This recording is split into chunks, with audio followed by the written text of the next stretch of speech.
So thank you so much, Governor Scott, on behalf of all of the Cade family for this very special award. It means a lot to us that you took the time to come here and honor not just my mother, but the whole team and the whole the city, the university. It's You guys have a lot to be proud of. thank you.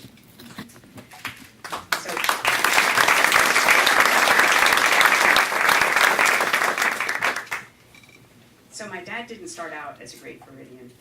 In fact, he didn't even start out as a great Texan. Allow me to read you a letter to his mother from Mrs. Martha Henderson, a teacher at Brackenridge High School in San Antonio, that's dated December 12, 1941. Dear Mrs. Cade, I am sorry to report there is no favorable change in Robert's conduct or attitude since report cards were sent home. The greatest trouble is lack of self-control, lack of appreciation, and lack of consideration for those students who do want to learn.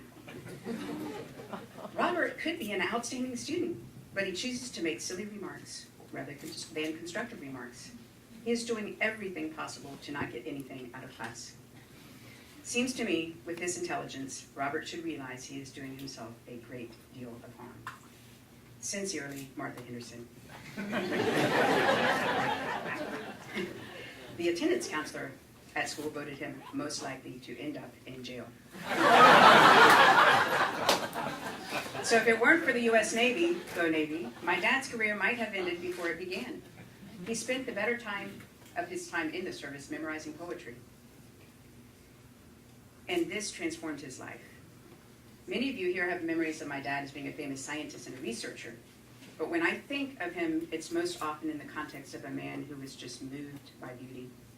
He often cried when he heard particularly beautiful music, especially Bach. That was one of his favorite pieces. And he insisted that Bach or Beethoven be the first thing that we 6 kids heard when we came home from the hospital as infants.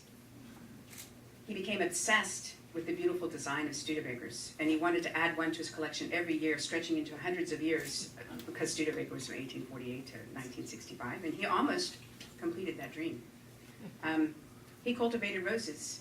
He was simply loved, and he simply loved beautiful things, and he was moved by them. So he memorized hundreds of poems, and then shortly before he died, in his last years, he collected all of his favorites into a little album for his children. And he would often recite one spontaneously, often under the influence of German wine, fine German wine.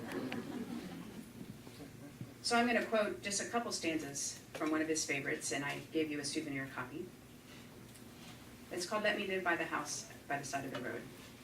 Let me live in a house by the side of the road where the race of men go by, the men who are good and the men who are bad, as good and bad as I would not sit in the scorner's seat or hurl the cynic's ban.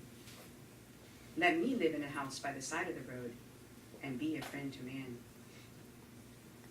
I see from my house by the side of the road, by the side of the highway of life, the men who press with the ardor of hope, the men who are faint with strife.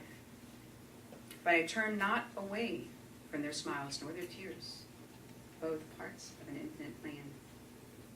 Let me live in my house by the side of the road and be a friend to man. Governor Scott, I'm sorry that you never got to meet my dad. I think you would have liked him a lot, and I think he would have liked you. In fact, he probably would have recited poetry to you, or 2, or 6. And my dad was also a gift giver, so he probably would have also given you a gift. So on behalf of the Cade family and the Cade Museum, we would like to present you with a gift in his memory.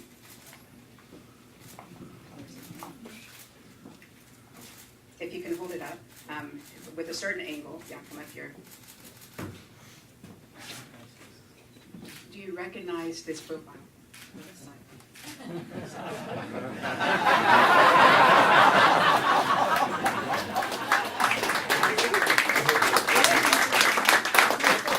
That is his lovely wife's profile. So this is made